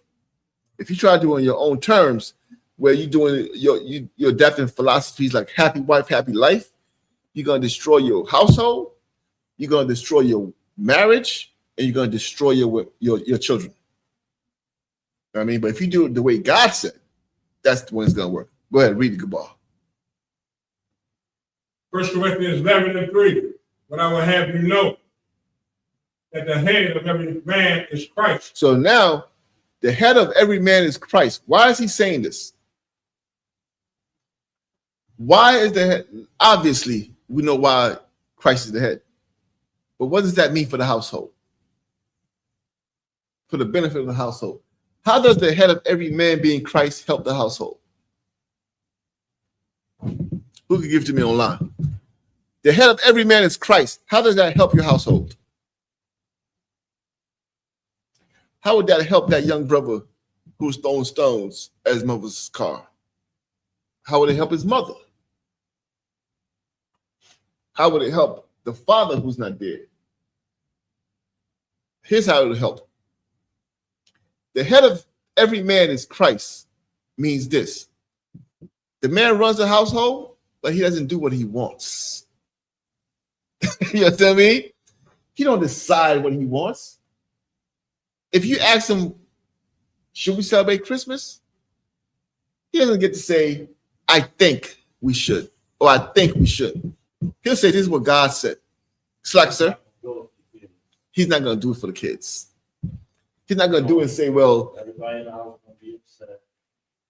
I can't do it. no, you're good, sir. Go ahead. Everybody in the house won't be upset, but we can't do this. He following Christ. That's it. He want to follow him too. That's it. Follow Come on. The head of every household, the head of the man being Christ means this. He's not doing what he wants. He's doing what Christ told him to do. And we're going to see what that means. Keep reading. But I will have you know, again, but I will have you know that the head of every man is Christ. Go ahead. And the head of every woman is the man. And the head of the woman is the man, meaning that you have to submit to your husband. You have to submit to your husband. That's the man you laid down with. You got to submit to him. You understand what I mean? Keep reading. And the head of Christ is God. And the head of Christ is who? God. That's why you submit to Christ. That's why the head of every man is Christ. Because the head of Christ is who? God. Meaning what? If you follow Christ, you follow God. By extension, which means if you follow your husband, you follow who? That's it.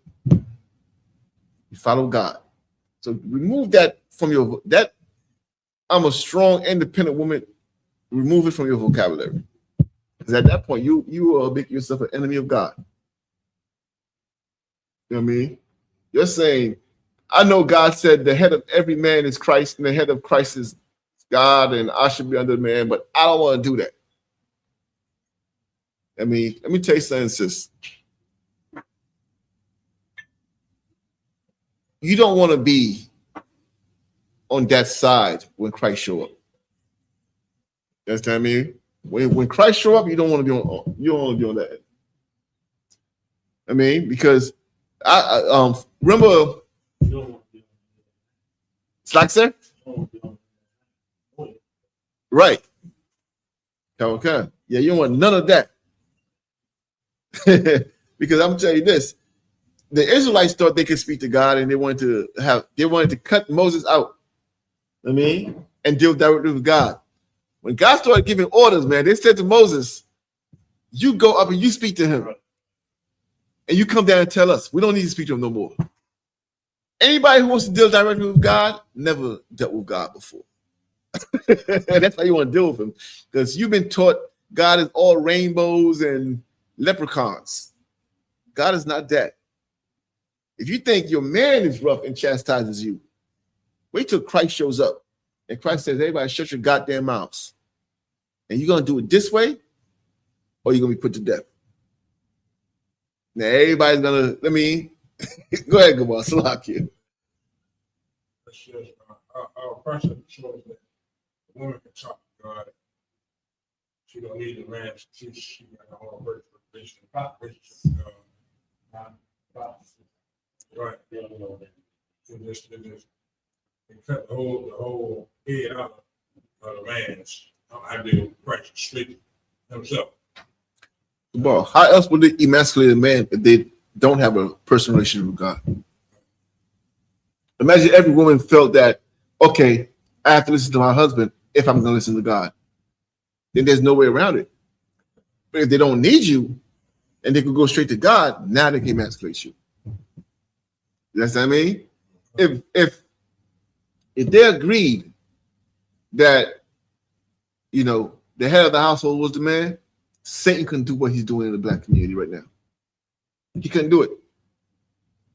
You understand what I mean? If Eve went to Adam first and said, it's like, sir, the serpent said we could eat this fruit. Adam could have checked Eve and said, well, what did I tell you? And that would have been the end of that. You understand what I mean? That would have been the end of that. But the fact that you could have your own personal relationship with God, you can make your own decision. There's an old term. I am woman, hear me roar. You remember that? Yeah. I am woman, hear me roar. That was a movement, sir. That was a movement back in the 90s. It might have been from the 80s and carried over to the 90s.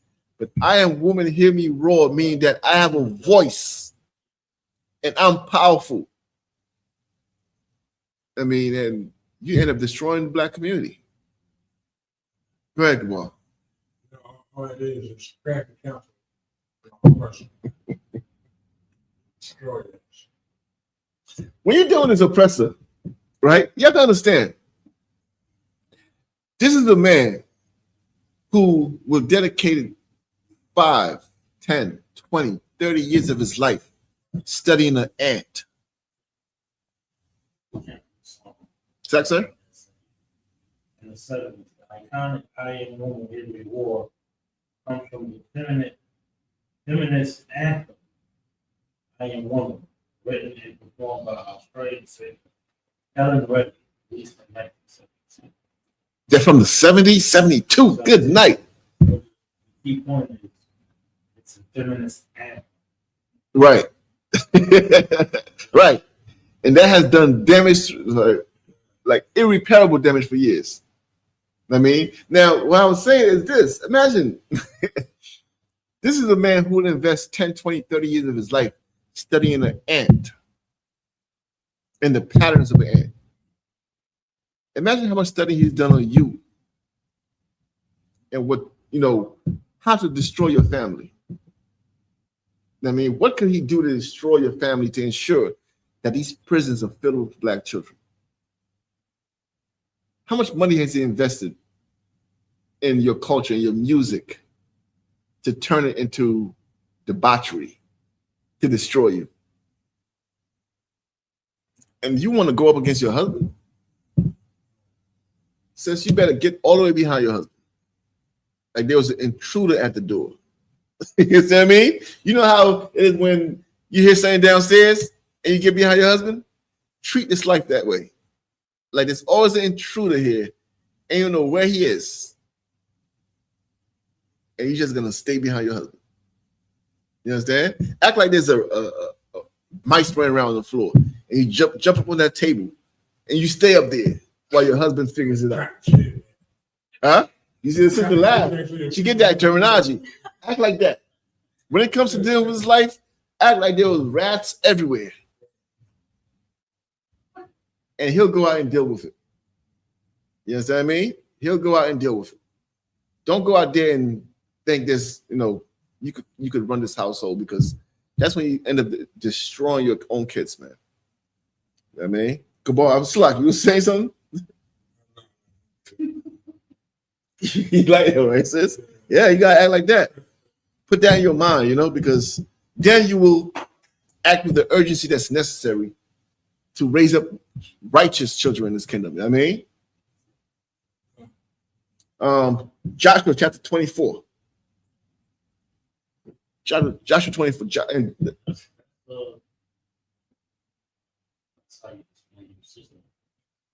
Saxon? Oh, man. Right. The Lord loves order. Oh, man.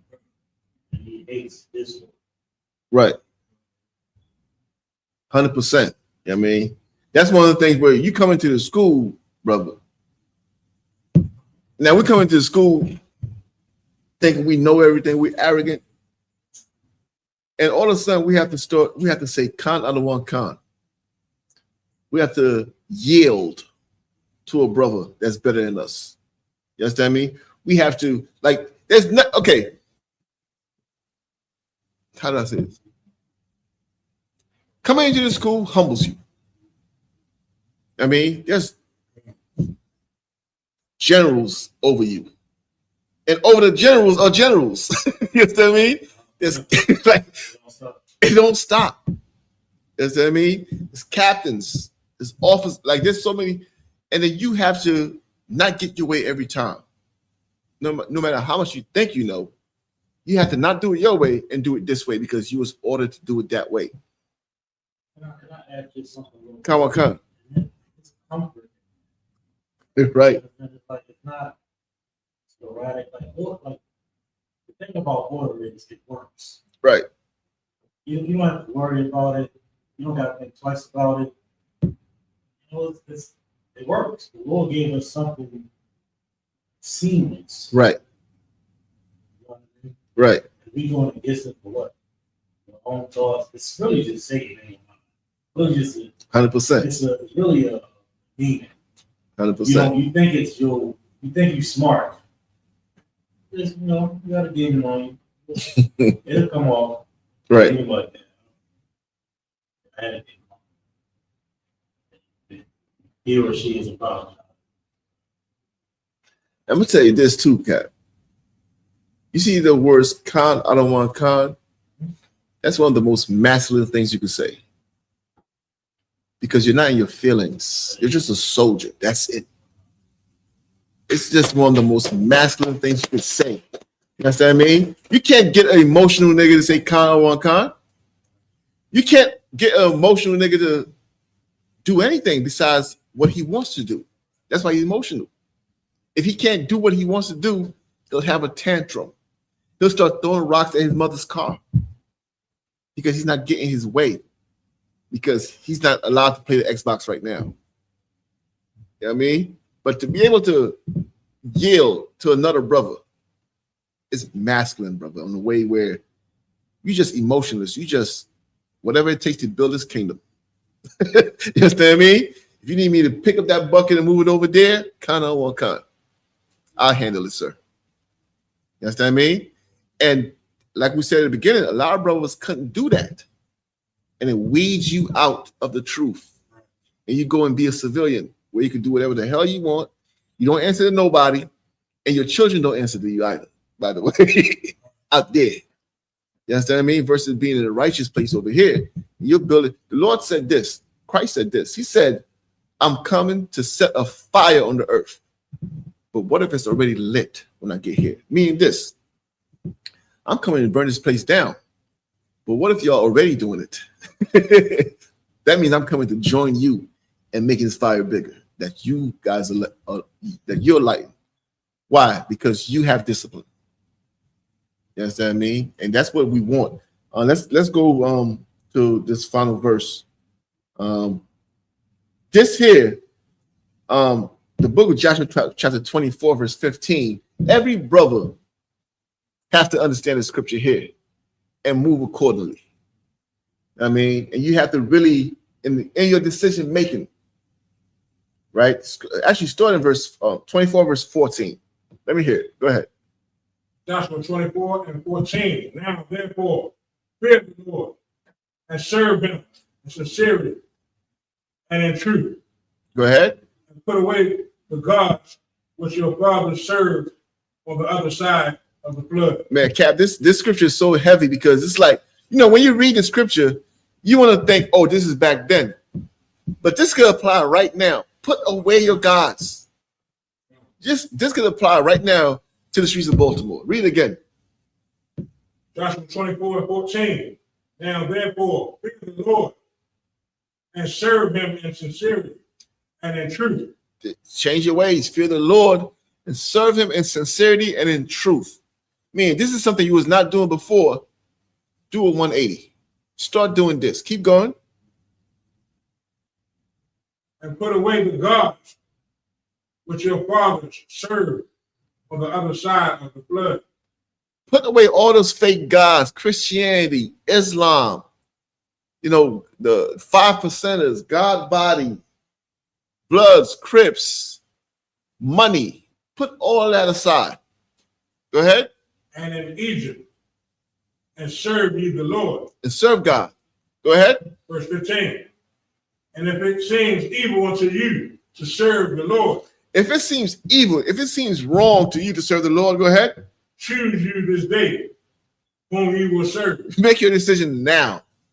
Make your decision now, black man, who's supposed to be over your household, who you will serve. Go ahead. Whether the gods which your fathers served that were on the other side of the flood. Are you going to serve the God that your fathers, the slaves served in this case? You understand what I mean? If you're going to choose that God, go ahead. Or the gods of the Amorites. Or the gods of some heathen. The gods of the devil, the white man. The gods of the Arabs. Go ahead. In whose land ye dwell. Go ahead. But as For me and my house. But as for me, like y'all go ahead and make your decision. But as for me, this is Joshua speaking. He said, you go ahead and do what you're going to do. But for me and my house, go ahead. We will serve the Lord. We're going to serve the Lord. Give Joshua a hand on that. You understand what I mean? That's what Joshua said. You go ahead and do what y'all want to do. But as for me and my household, we're going to serve the Lord. He's standing for who? He's not standing for himself alone. He's standing for himself. He's speaking for himself, his wife, and his children. He's telling them, I don't know what y'all going to do. But as for me and my household, we're going to serve the Lord. You understand? And every black man who's over a household needs to think this way. I mean, especially in this season where Christmas is coming up. If you're a young brother, over your household and y'all used to celebrate Christmas, you read this scripture and you take it to heart, man. As for me and my household, going forward, we're going to serve the Lord. Put all the fake gods aside. We don't recognize these guys no more. We serve the Lord. You understand? Keep reading. Is there any more of that? No, that was it. That was it right there, brother. With that, we'll pass the class over to the Priest and Officer Gabar Rakah. Once again, we are the Isupk under Command Jerry Hanna, stored at 1 West 125th Street, Harlem, New York, teaching blacks, Hispanics, and Native American Indians that you're all real Jews. You know what I mean? And we need to turn away from this evil place because it destroys our children. You know, it destroys our children, it destroys our households. And as black men, you know, I'm not asking anybody to do it on their own, but we have the school. We have brothers who know how to do it. And you fall in line, brother. You fall in line. Don't come in. You know what the biggest thing, Cap? Everybody's waiting for it to be perfect to come into the school. I gotta get rid of a few vices and things like that before I come in. Dead all that. You know what I mean? All that. Come to school. That's it. Go ahead, Gabar. These are the security announcements. We're the Isupk out of 1 West 125th Street, Harlem, New York, under Command of General Yohana. New rules for brothers and sisters. When a new brother or sister comes into the school, they are off limits for 6 months. They are to be saluted only. They are here to set themselves of the world. After 6 months, if a brother or sister has an interest in a particular person, he or she must get permission from the head to speak to that brother or sister. There's another 6 months in which the brother and sister will court each other. After this 6-month period, the brother and sister will get permission from the head to marry. Tithes, which is a commandment. You can find this in Numbers 18 and 21 and Malachi 3 and 8 through 10. Means 10th in the Hebrew and is pronounced Mayashua. 10% of any penny of any increase the Lord gives you. Gives to the Treasury Department. Or teacher, priest funds, free will offers for priests, not mandatory whatsoever amount you would like to give. Upcoming holy convocations. We have Purim coming up, March 2nd and 3rd, I believe. March 2nd and 3rd, we do have Purim coming up. Followed, Slaxer? That's it? 2nd and 3rd. Okay, Most High in Christ. Monday 2nd, Tuesday 3rd March. Perfect. Most High in Christ. So that's a Monday and Tuesday. So that's both the opening and closing of the Feast of Purim, followed by the Lord's Passover coming up in the month of April. April 4th will be the Passover out in Houston. That was it. To check on social media, such as Isupk.com, Facebook, Twitter, YouTube, and so on for Isupk events and materials. If a brother wants to become a trooper in the school, then he should start wearing all black, which includes black boots, shirt, pants, headband, or scarf. With that, we're going to get one curse release to the teacher and the Israel Almighty. Mighty Shabbat, Mighty Rock, Yahweh Hashem, Yahweh Shah, Rakatah, Yahweh Machai, Son. Sister Stan, we're going to get one courtesy salute to the sisters. In the Israel, Mighty Shabbat, Mighty Rock, Yahweh Shah, Hashem, Yahweh Shah. Brother Chai, class dismissed.